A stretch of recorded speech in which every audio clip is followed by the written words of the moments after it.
an Unspoiled Network podcast. This is Spoil Me, covering the Afterparty, Season 2, Episode 10, Vivian and Zooey. In this rare double POV episode, we get to find out where Zooey was. I should have noticed that she was missing the way that she was missing, but honestly, I think I've just been so annoyed with her that I was like, good. Welcome to Spoil Me.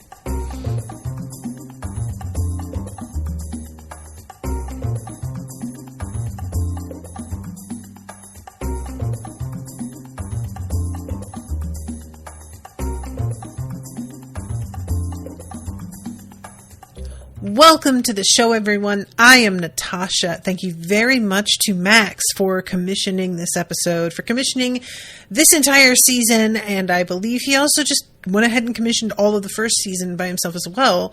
Thank you so much. I am very sad that the show didn't get picked up for another season, but I think these are two pretty solid ones.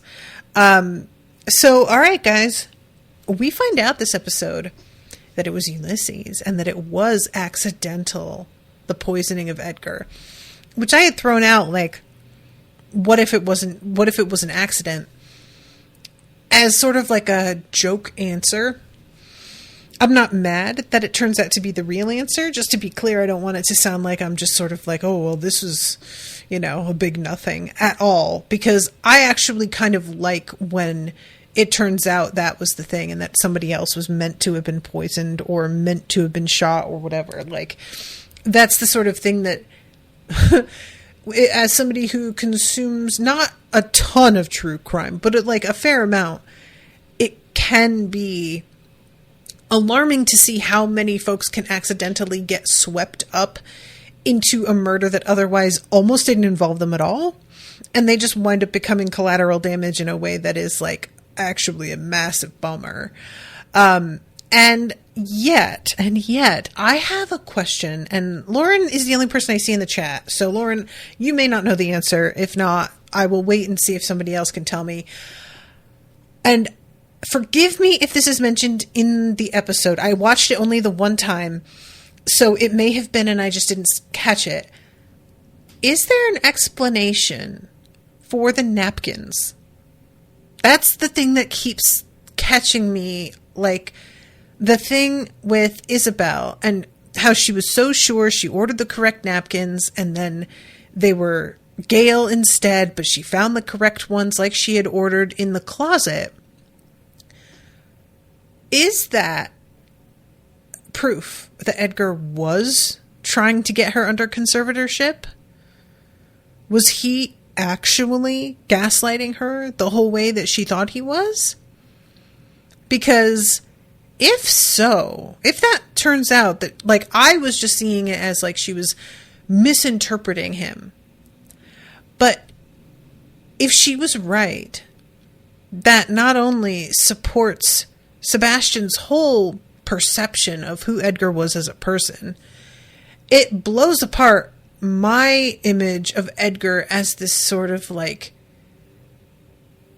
doofy, doing his best guy with good intentions. And it also kind of means that Edgar's being killed feels less terrible in a way.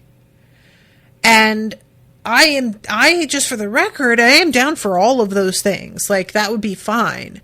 But I just want to be sure that I know what they're trying to say here, because I just really, really thought that what we were seeing from Isabel's POV was, just a result of her taking this wrong drug, being sleep deprived, and then starting to get suspicious because she was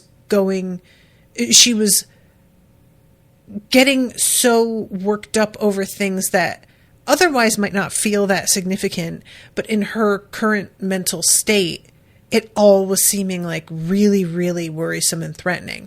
So I was really being very dismissive of her POV in certain ways. And now I'm sort of like, if he really did that, like, I don't see what else those napkins could mean. I feel like it has to have been. Now, I thought we were going to get a reveal that those were placed there by somebody else trying to set Edgar up, that they were in that bedroom closet because it was the most obvious place to make it look like it was him who was doing it. But maybe it's just Occam's razor and they were in that closet because he put them there. The thing was that I was operating under the whole assumption during her point of view that Edgar had been the target for the poison. So that also led me to believe that somebody would be targeting Edgar and setting him up. And they would put something in his closet to frame him because they also were murdering him and they were trying to like get a whole story established. But now that I know his death was an accident, that completely changes everything about why they would be there. And honestly, you guys, I don't know how many of y'all have read the Britney Spears autobiography that came out, I think, a year ago now, a little less. Women being put under conservatorship is like such a thing. And it was such a thing that I could understand why Isabel would be afraid of it, even if it weren't a genuine threat, because that happens constantly. And if you read the history of some of Britney's like female relatives, I think 2 women that her father married and 1 woman that her grandfather married were basically committed when these dudes wanted to set them aside. And they just were like, oh, this bitch is crazy, and got them like locked up. And it was this horrible thing. So the fact that she was put under conservatorship is right in line with the way her family clearly views women as just like disposable playing pieces. And I was just taking it as like sort of an understandable concern that really had no basis in reality. But if it turns out Edgar was really attempting to do that to his mother, that is some vicious shit. That's truly awful. And you know what? I guess what I have been doing this whole time in giving Edgar the benefit of the doubt and thinking that a lot of the way that he came across as sort of just like, you know, he is doing his best, but doesn't understand the way he comes across. I think this has led to me seeing a lot of the things he did through a different lens that is way less flattering if I change it up just a tad. And what I'm really thinking of here is when he walks away from Grace during their first dance. Because I wasn't totally sure why he had walked away initially, I was willing to really suspend my judgment until we found out what it was that was really going on. And even when we found out in Sebastian's POV what he said, I didn't believe it. And I also, like I said earlier, didn't believe Sebastian's version of Edgar. But now, all I can think is that it went exactly how Sebastian said, and Edgar walked away from his new wife in the midst of their first dance because there was money being taken from him. And that was more important to him. And if that all is true, that also lines up with him trying to get his mother put into conservatorship, which sucks balls. And it also really is like a fucked up thing to add when you stop and remember the way that Edgar took his own health so seriously and like monitored all of his hormone levels and the times that he went to bed and all of this in as minute a fashion as he did, but was then willing to gaslight this woman. It really presents a supervillain sort of quality. And my only regret is that I really let myself like Edgar. I really enjoyed him. There was like just more than one moment where I found him truly funny. I thought he was like oddly charming. And I was willing to put down a lot of the things that other people were angry with him for. I was putting that down to, he is clearly coded as being on the spectrum somewhere, either autistic or just like neurodivergent, and likely doesn't like quite see the way that he comes across to other people.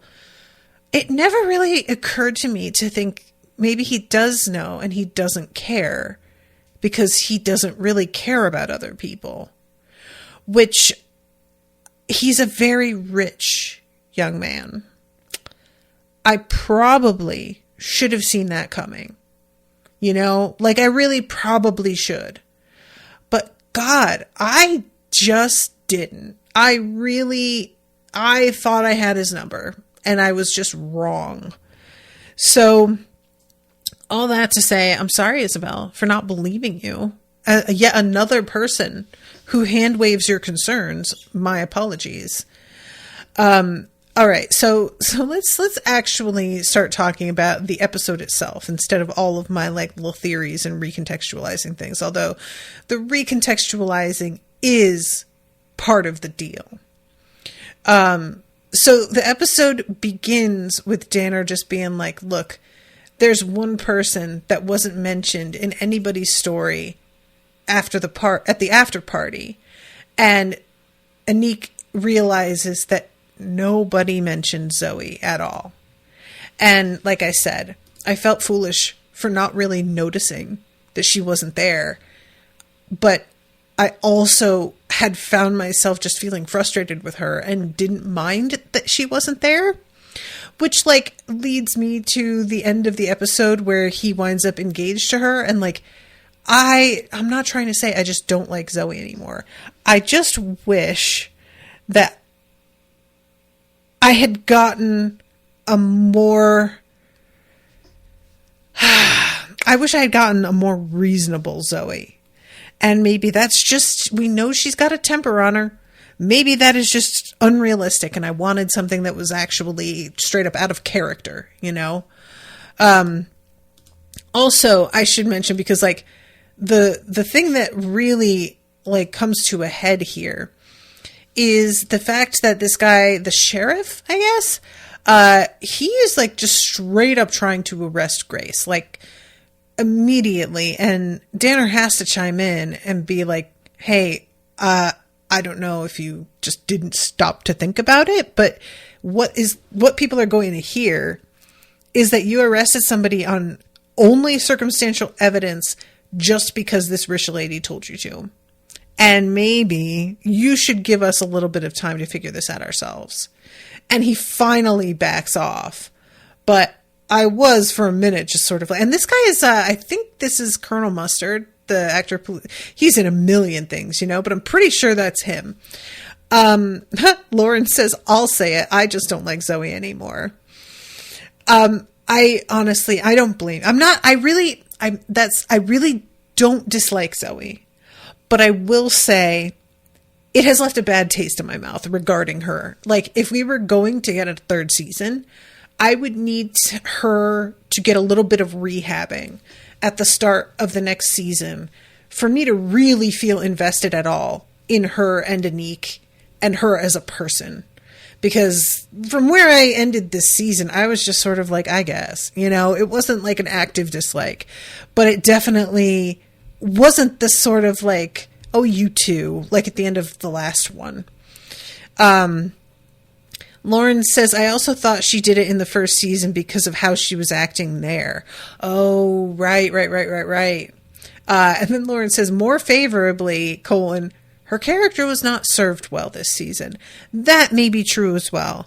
It's difficult to say. I do feel like, based on what we know about her temper and the fact that she does seem to be quite like, I see her as being somebody who is very protective of folks that she views as her people. The way that she behaves is likely pretty within character.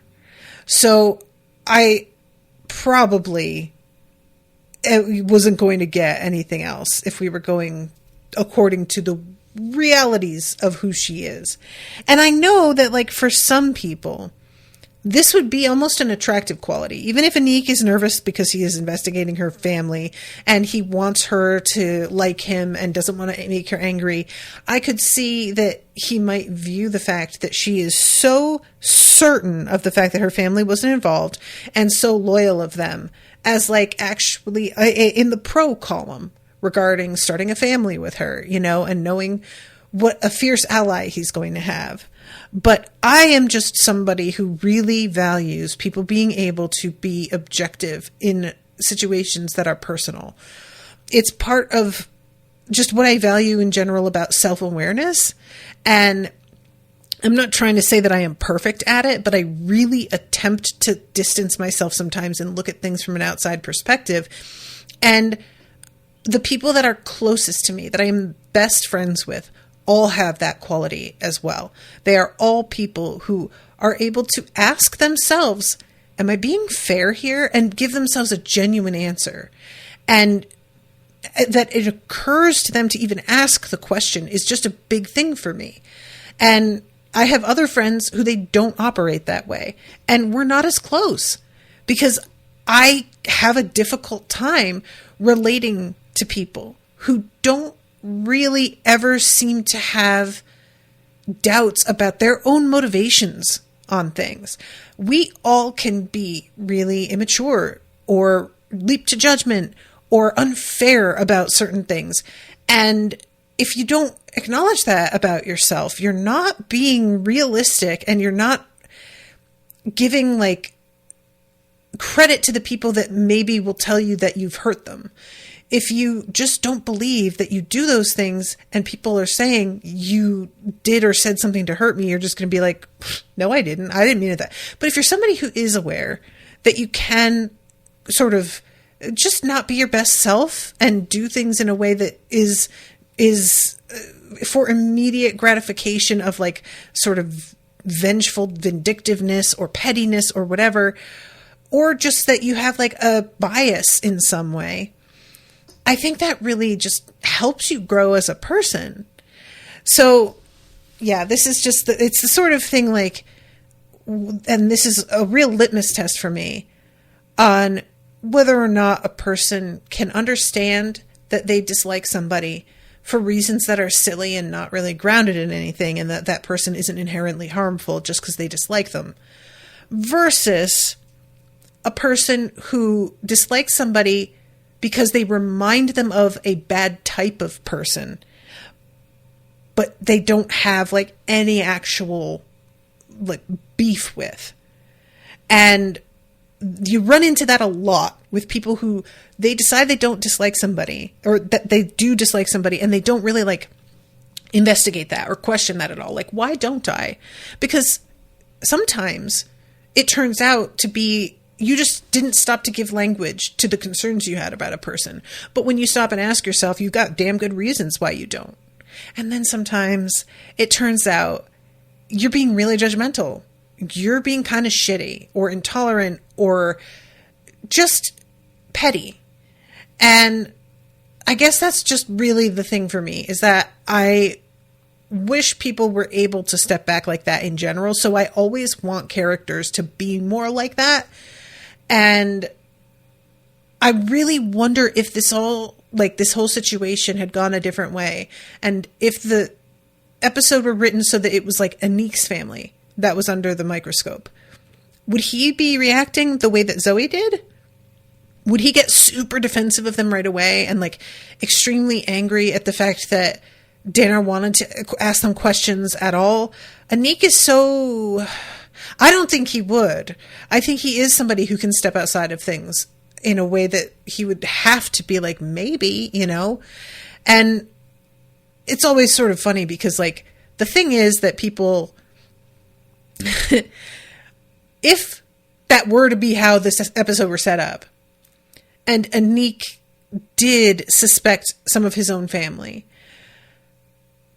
as we saw in this season with Zooey and Grace sitting down and thinking their mother was going to confess to them, their mother gets offended that they could have thought such a thing.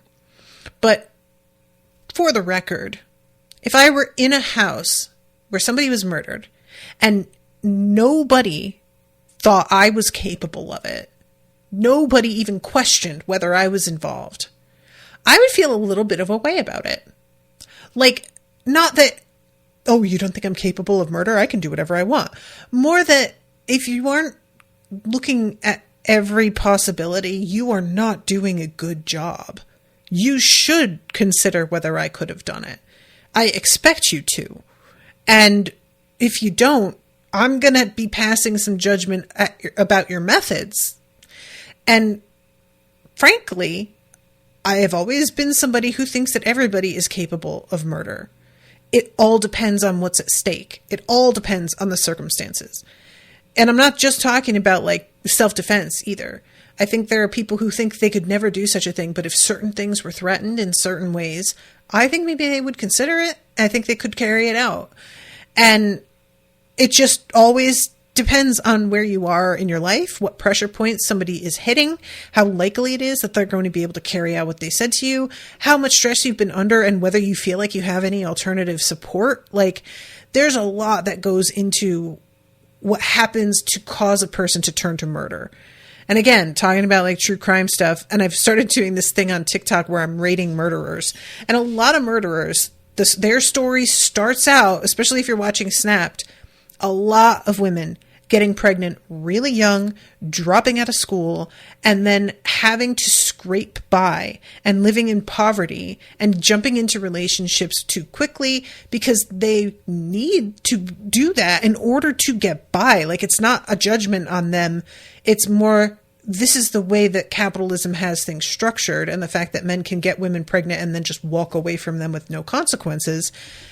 And those women wind up in these desperate situations that, like, by no means do I excuse the fact that they went to kill somebody for money, because in my opinion, once you start considering killing for money, that's just like a wrap on the rest of your life. Like, that's just such a shit motivation. But seeing how much they've gone through and the fact that nobody ever seemed to like have their back, I get how you would just start to be like, well, fuck them then. Who cares what happens to anybody else? I am the only one looking out for me. And that's just, you know, like, bad circumstances happen to people. So anyway, I'm just wildly diverging over here. I'm sorry. I just think it's a fascinating sort of study to consider the people in your life and what would cause them to do something like that. And this whole thing with Edgar, all I could think was Hannah, and I just wish everything with Hannah's parentage that we knew a little bit more about it, but I kind of enjoy that they didn't tell us much about her, so the way that it's left open is sort of like the idea of, oh, this person turns up, you don't know who their family is, and maybe something unknown in their history is going to come to light. That's always like a threat on the horizon. It's always something that could be pulled out at any moment. And so it winds up being a sort of ongoing red herring, which is neat. I kind of enjoy that. And I also like it because when something is revealed that so-and-so is somebody's long-lost child, or that they were doing, unless any of that groundwork was laid within the actual story, it can feel very much like you are just pulling a solution out of your ass because you didn't give us any of that information. And there's no way that a detective would have leapt to that conclusion either. So you just decided that you didn't know how you wanted to write the ending and inserted this character, you know? So, okay. So let's get to the whole thing with Zooey, because this is so funny. They ask Zooey, what did you do? And she's got this really heavy, dark look on her face. And she goes, I've been trying to block it out. And she says, I never got to make it up to Grace in my maid of honor speech because Edgar cut me off. And then I just want to say it was an accident. I didn't want him to die. And Anique says, no. And she says, oh my God, come on. No one cared about him anyway. Oh my God, you guys. this was so funny. Like, I knew it wasn't Edgar. I didn't believe for a moment that she had killed him. But this delivery and her disgust with them being like upset is it's so well done. And Dan is saying, you are being very casual about this. And she just says, I don't know, the whole thing felt like this campy horror film or something. And so we get to see from her POV, her going into the room at night, and everything is all set up for the two of them to come back here after their wedding. And she walks in and only like moonlight streaming through the window and the red glow from like the reptile cage illuminate the room. Everything else is in deep shadow. And as she's walking in, the bedroom door shuts behind her, which causes her to jump. And she opens the closet door and is very hurriedly like going into Grace's bag. She just wants to put the speech in to her bag so that Grace will find it and read it and understand what it was that she was going to say to her. And as she turns around, you see something like cross really quickly across the screen. That's one of my favorite bits. I won't say that I'm not a fan of horror, because that's not entirely true. But I am a giant wimp when it comes to horror. How's that? And so I don't watch a ton of it. Anytime, though, that you have something pass in front of a screen, or you have something pass behind somebody in the background really quickly, or even if it's not quick, like you could do it quickly so you can't see anything, or you could have it happening in the background in real time. And that was something that was done in the remake of It, the first one, I think. There is a librarian in the background of a scene who just stands and stares watching this kid, and she's out of focus. So the whole thing, for a moment, you're sort of like, am I imagining this? And then you begin to realize like, oh, she's it. Oh my God. And it is so unnerving. And similar thing in the second movie, there's somebody like visiting this old lady in a house, and while she has her back to the hallway looking at some photos on a wall, you see the old lady go creeping by in the background, giggling with a completely uncharacteristic gait for an old woman to let you know that's not an old woman. And it is just one of the most effective creep out tactics for me. The passing in front of the camera is, it can be anything. It could be a person, it could be an animal, it could be a monster. Like, what I like about it is the fact that it sort of leaves things up in the air, and it's not necessarily threatening. It feels threatening because there's something present in the room that this person didn't see, but it could be irrelevant to them. It could be somebody just trying to get out of the room before they see them. It could be somebody who was up to something else, you know? And that's what I like, is that it's enough to be like, oh God, but it's not telling you that much. So anyway, it turns out to be the little fucking ankle biter dog. And I love that it's looking at her, and at first she's just like, oh, it's just you. And then you see this glowing red to its eyes as it attacks her. And so then you get like 10 minutes of Zooey wrestling with this very clearly stuffed dog. And it is hilarious. Like, as an actress, this has just got to be really fun to do, right? It's gotta be. I was sort of thinking that they were going to go real over the top with like fake blood and stuff, but there's actually no injury on her that I see. Which, I mean, I know that Zooey wouldn't have actually been injured because they would have noticed the injury on her. And so that would have been, you know, in real life, that would have been a whole issue with her. But for the sake of the genre, I thought they might do it. And I really was a little disappointed that they didn't go ahead with it. So eventually she grabs the dog again as it leaps for her yet again. And she says, fetch this bitch. And she chucks the dog out the window.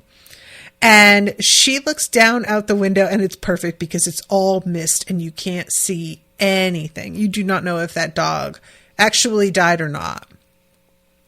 And you cut back to the present, and obviously Anik is just so relieved because he thought she was going to confess to killing Edgar.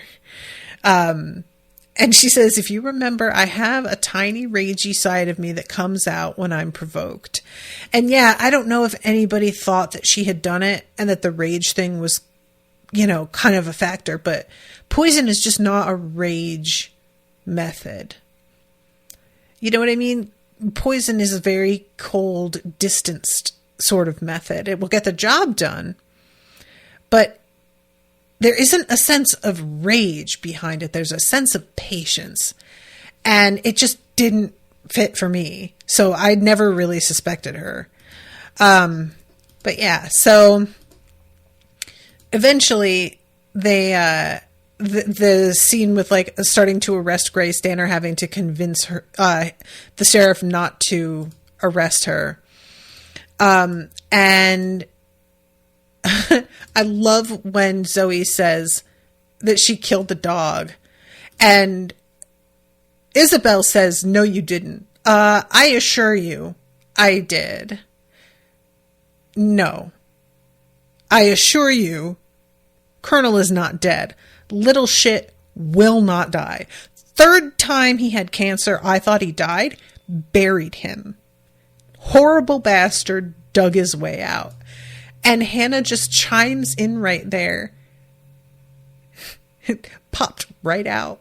And there was something about her just chiming in. I love it. She's so fun. What a weird little character. So then she calls the Colonel, and he comes in. And he is totally clean and totally fine. And she's like, but how? I threw him out a window.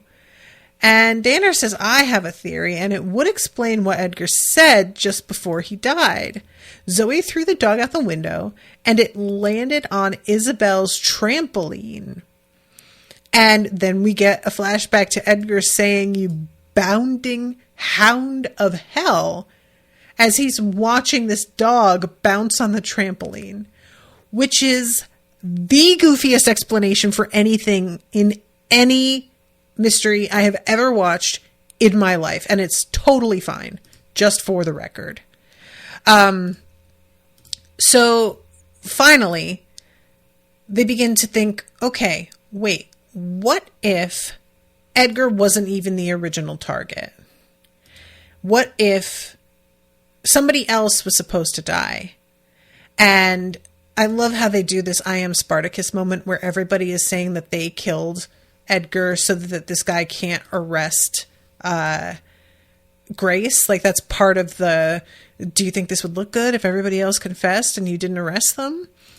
But it's clear Anik and Danner are kind of on the same brainwave because they both know that there is one video that they have to see again. One of Kyler's videos. So let's see, I'm trying to find the spot here where they actually watch it so that I can say how that went down. Oh my God, I forgot about the scene. So the thumbnail for this episode that I had been sort of what genre are they going for? I don't get this. It turns out to be an 80s soap opera, which I am only very slightly familiar with because my babysitter when I was little watched Days of Our Lives. I still remember that theme music. How, like sand through the hourglass, so are the days of our lives. And I don't have enough of a memory of the plot or anything like it to really say how accurate this is, but I trust that it is. The over-the-top, first of all, the blurring effect on the lens to make everything kind of smoked out and indistinct and be particularly flattering to the stars. The clothing and how top drawer all of it is, but in a sort of garish, overly trendy way. Vivian's makeup and how heavy-handed it is. Like, and she looks over her shoulder at one point and the camera zooms in on her really quickly. And then when she's talking to Ulysses in this scene and he says he's tired of running, it zooms in on him as well. And I have to say, you guys, it didn't at all cross me, catch me that they don't have any talk of paternity. I didn't notice. Like, there was a part of me, I think, that just thought this was a different point in the conversation. And so I wasn't worried about that in the slightest. Like, it just wasn't a factor at all. And when it's brought up later, Danner says something like, well, according to you, you didn't talk paternity. Sorry, there's a fly. It's right in front of my face. It's killing me right now. Get it. I think I got it. But I thought that when Danner said that Vivian would be like, oh, we did. That was later, but she doesn't. And she doesn't correct Danner. And that was when I was like, oh, okay. Because Vivian tells him, I will never leave him. And this is when Feng runs in. And it's really fun to me because her and Ulysses are really dressed sort of on par with each other. He's in like a blazer with a matching button-up, sleeves on both sort of rolled up. She's got this like power jacket on. It's like a bolero with shoulder pads and jewelry. And when Feng comes running in, he's in clothing that is like not on the same level. It's a blue polo shirt, and I think maybe it's meant to be like dark blue leather, but it looks just like he's wearing maybe it's black leather, but it looks to me like vinyl almost, like he's wearing a raincoat or something. And there was just something about not only the fact that Feng is dressed so differently, but also is just not even remotely on the level of attractiveness that Ulysses and Vivian are, that I was just like, oh man, Feng, you really do have your work cut out, bud. Like, damn. And this is, how dare you talk to my wife alone in the dark? And he sneers with his lip trembling. I was just telling him he should go. And he turns his head in this dramatic way, and they all just look at each other. Oh my God. So this is when they begin to push forth their theory that it was actually Ulysses who did it. That he, having the knowledge of the plants back from his travels, we saw him putting a poultice on that man's chest. And at the time, I was like, it would be really funny if it turned out he had no idea what he was doing and just made that man like undergo this thing for nothing. But I never stopped to think, what if he did know what he was doing? What would that mean? That would have been a good question to follow up, but I didn't take him seriously as a person. So I was just like, yeah, no, he didn't know. He definitely didn't know what he was doing. Like, the idea that he had any knowledge whatsoever, absolutely off the table. And I do not apologize for that, because it turns out he is still a joke. But yeah, so Devil's Trumpet, he knew exactly what to do.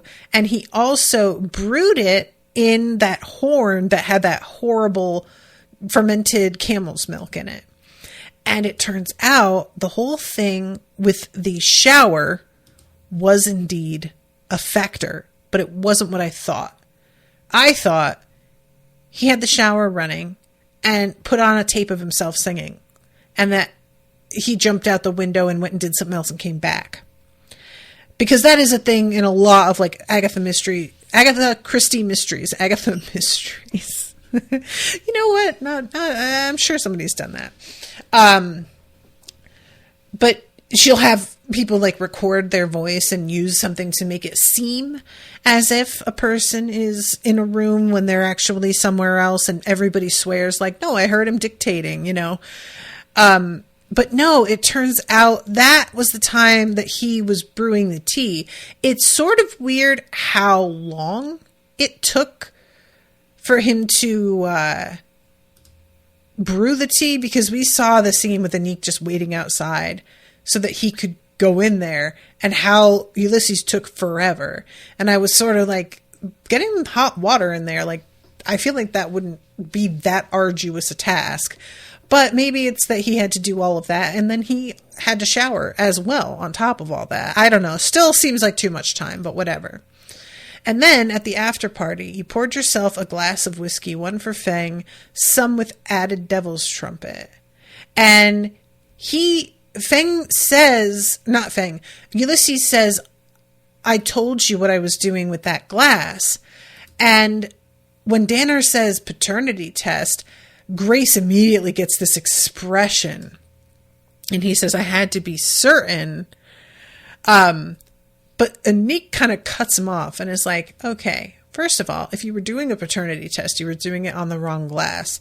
Because Sebastian said he saw you messing with a whiskey glass, not a rosé glass, which is what Grace was drinking. So put that in your pipe and smoke it, basically. And we find out that Grace thought whiskey was super gross. We had that whole thing with her and Hannah, where Hannah tosses the bottle of whiskey into the water. So she wouldn't have been drinking out of that glass.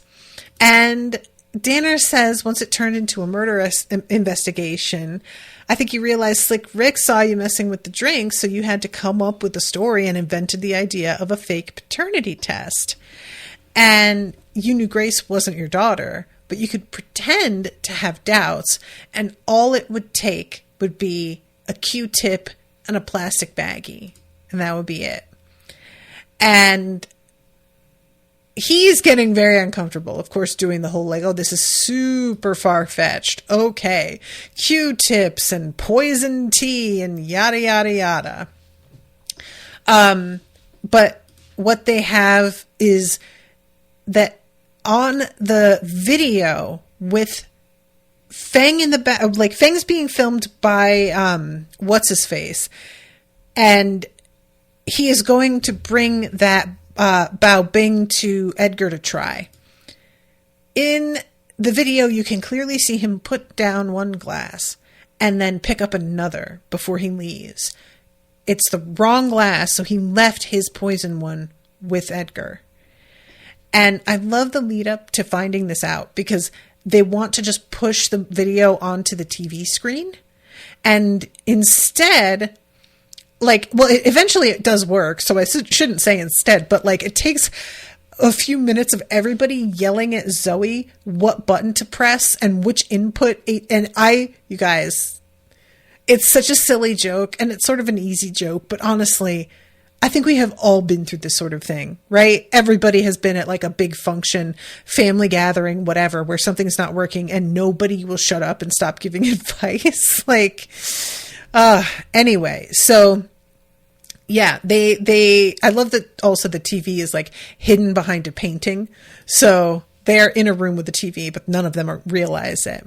But yeah, Feng put down that glass in front of Edgar's, and then you see Edgar saying I don't like it.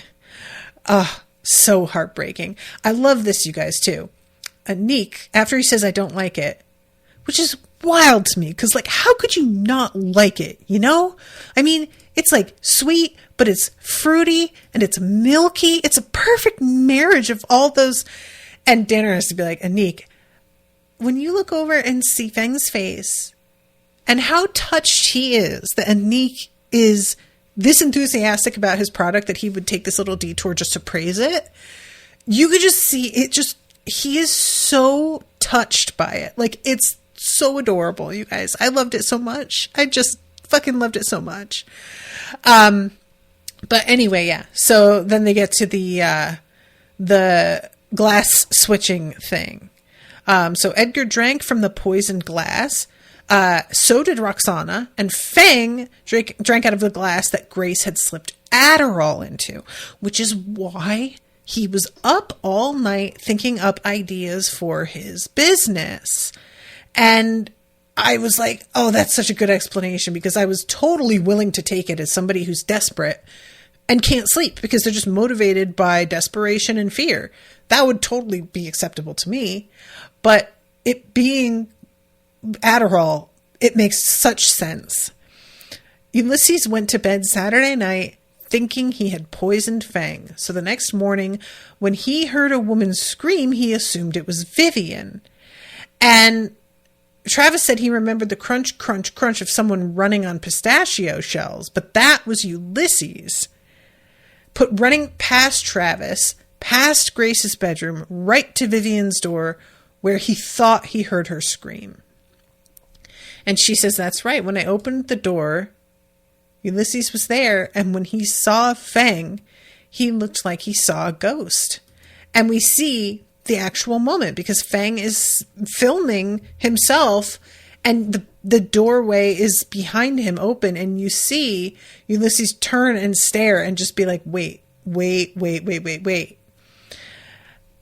And my main question here, and this is not, I really want like to preface this by saying that this is my issue in so many murder mysteries, that this is not particular to this show at all.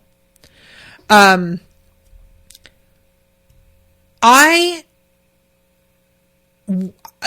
idea that, how to phrase this, why would Ulysses poison Fang here?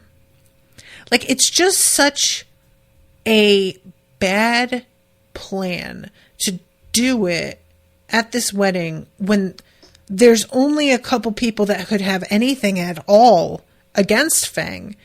Anybody who would really want Fang taken out would be somebody that he owed money to or something. And that wouldn't even make sense. But like, so knowing what we know now about the affair, nobody but Ulysses would have a motive for killing Fang at this wedding. So if this had gone according to his plan, he would have still been found out. And again, I want to emphasize that I am not trying to say that people don't make very bad decisions when it comes to committing murder, because let me tell you, that's like what my couple of TikToks that I've done so far are about, is how bad people are at murdering. They are very stupid. So this actually is right in line with the average intelligence of a murderer, because they are losers. But it's something that comes up all the time. Like, there's a lot of Agatha Christie mysteries where people like go to Poirot for help, and then it turns out they were the criminal. And I'm always just like, why would you involve him though? Why would you even go to him? You could have gone to any bullshit, but you go to the guy who's like notorious for always getting it right. Why would you do that to yourself? Like, come on. Or the ones where somebody's on a trip and Poirot is on the ship with them or in the house with them and they commit the murder anyway. You hear Poirot is there and you just don't do the murder. Like, call me crazy, but I would just be calling that shit off. I would be like, well, gotta have a new plan now because not doing it with this fucking guy around, like. So anyway, Feng just deciding to do this way. It just, sir, you really did not put any thought into this, and it shows.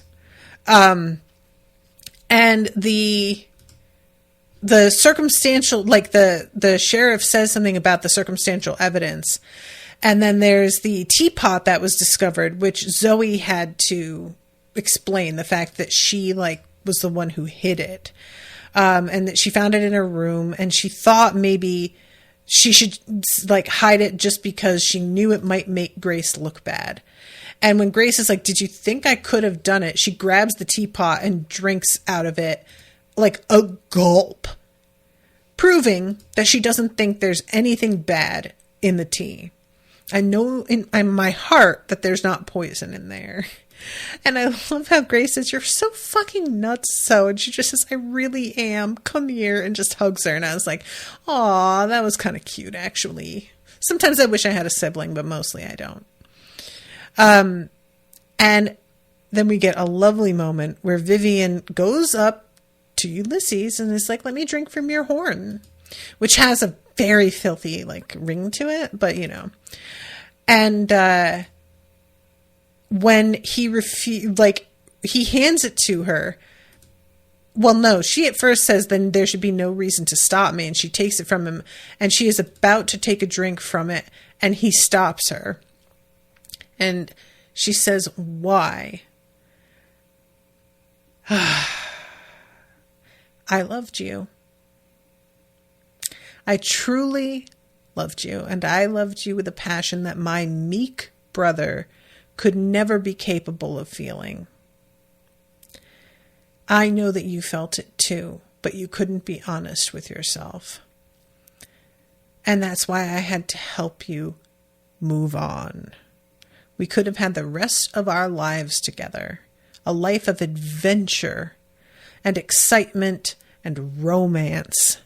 And you wouldn't be stuck with this boring, pathetic, and then Feng comes up and just decks him in the face.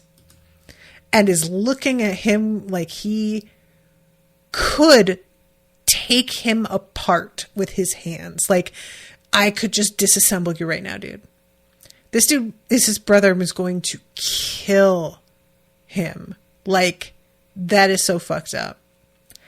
And to just, I mean, you can tell he straight up believes Feng is like not capable of the depth of feeling that he is, which is wild to think. Like, look, everybody's different. I'm not trying to act like that's not true, but just thinking that you feel more acutely than another person feels just because you think so.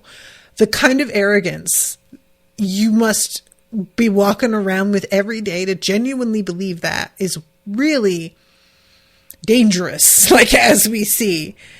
And when he says, I know you felt it too, to Vivian, I couldn't decide what her face said. I felt like I saw a little bit of agreement in her eyes, but I also was like, it could have just been sort of, because when I say agreement, her eyes seemed to widen in a way that felt like she felt guilty.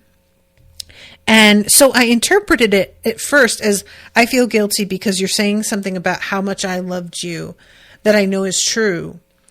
But then I stopped and sort of thought, what if the expression on her face is really more about how she feels guilty at having made this rift in the first place, because she's realizing he did do it. And if she hadn't had the affair, this whole thing would never have even happened. And I think that's probably more likely to be the source of that expression on her face. But yeah, I really do enjoy that he winds up being the murderer, because he's just so irritating. It's just so... And then we have Hannah just looking up at the ceiling and saying, I told you it wasn't me, because she was talking to her brother.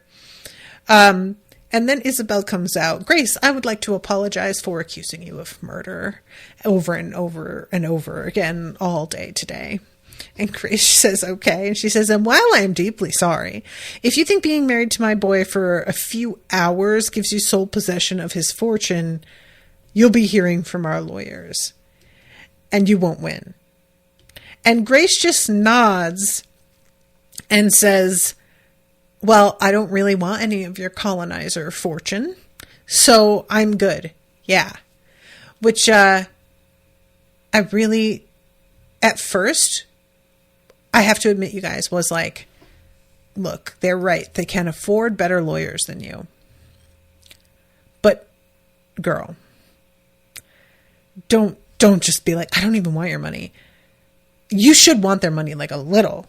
However, I misjudged her, because she looks over at Hannah, and there's a moment, and I was sort of like, well, maybe there's something there. And then she goes ahead and she signs the prenup and says, this does give me $1 million, though, right? You said that.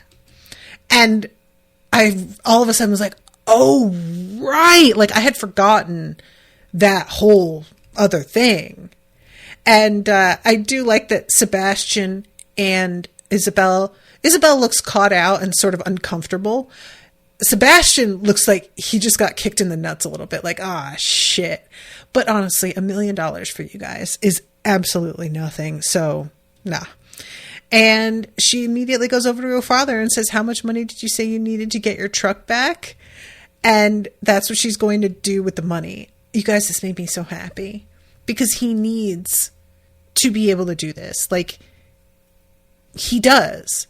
And the fact that this is where she immediately thought to put it is just so lovely to me. I just adore it. I love it. I love it so much. So yeah, we have a big family hug, and Sebastian's looking at his phone. Someone's just sent me an article about Edgar's death. It's public now. And this is when we get the thing with Travis. Because Isabel says, were you able to sell off all the computer coins? And he says, it was a bit of a fire sale, but I got 62 cents on the dollar. Pretty lucky that happened before. And then he's looking and he says, wait, Bucephalus is going up. Wait, it's worth 3 times more now than when I sold it. And Travis rolls in and is like, oh, yeah, I meant to tell you. And we see the fact that he did actually tape record him. And I really enjoyed that because I thought that was what was going on. But when it didn't turn out to be like a factor in things, and then I did sort of kind of come down on, I bet it was still happening though, because it's obvious Travis was like just feeling a way about everything. Even if he didn't want Edgar dead, he was like, this is bullshit. You're not going to get away with this. And Sebastian gets fired by Isabel. And he's like, come on now, I could be your companion. Theater trips, the odd dinner, as long as we agree to keep it strictly to hand stuff in the bedroom, I think I could be a goer. And she says, I already have a dog that refuses to die. Wow.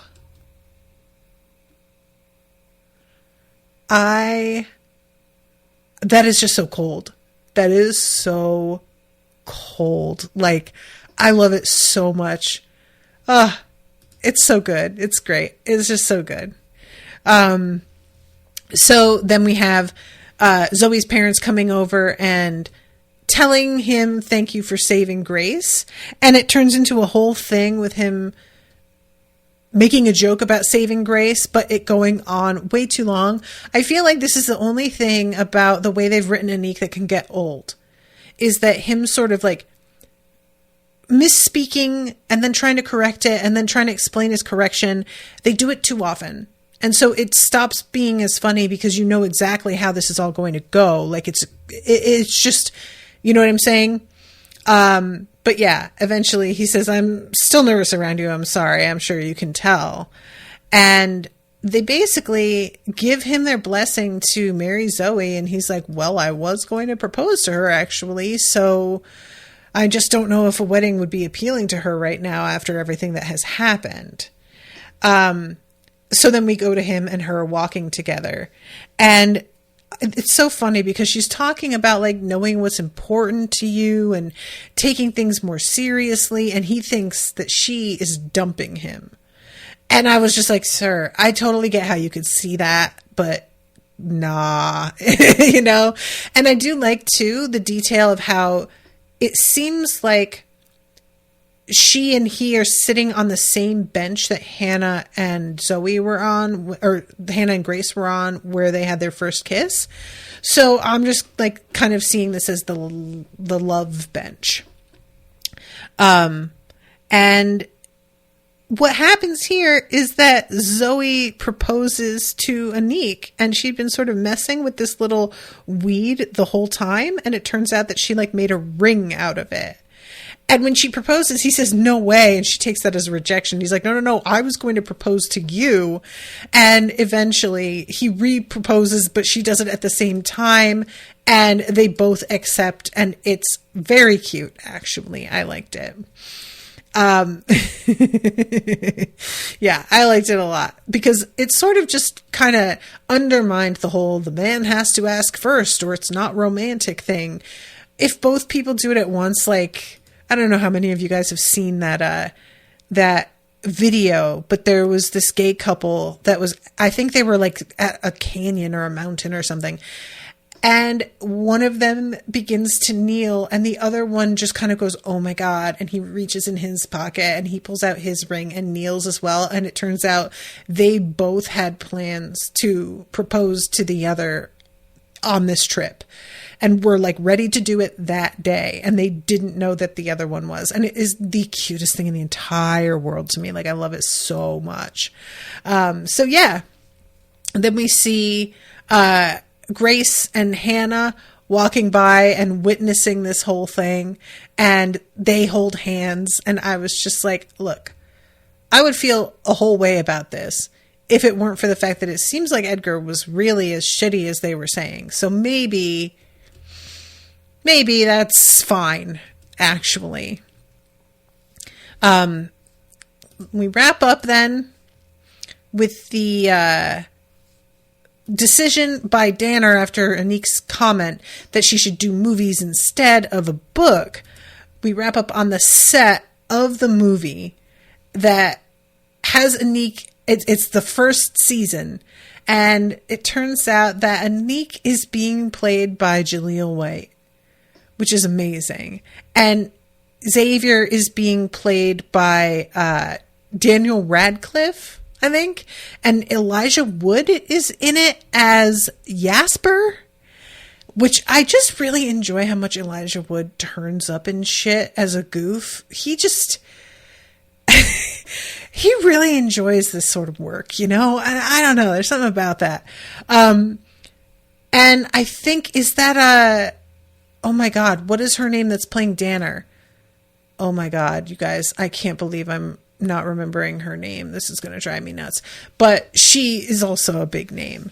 And the whole way that this is set up is really, really like the slow reveal of each actor and who they are. It's a lot of fun. And seeing Jaleel White, it took me a second to recognize him because he's got the marker all over his face. And I was like, wait, who is that? And then right, because he had been written on. I forgot. Turns out Danner is engaged to Jaleel White. So she just like jumps up onto the set with him and just starts making out with him. And I was like just cackling at the fact that they got him for this little bit. I'm always a fan of actors playing themselves. Just a fun bit to me, you know?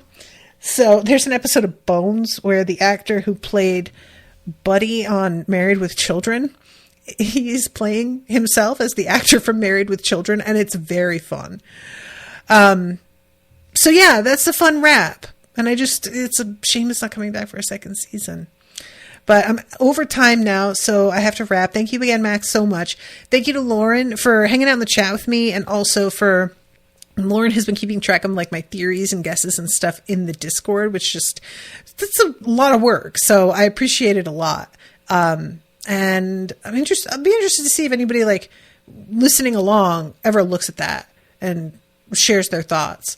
But all right, everybody, I guess until next time, toodaloo, motherfuckers.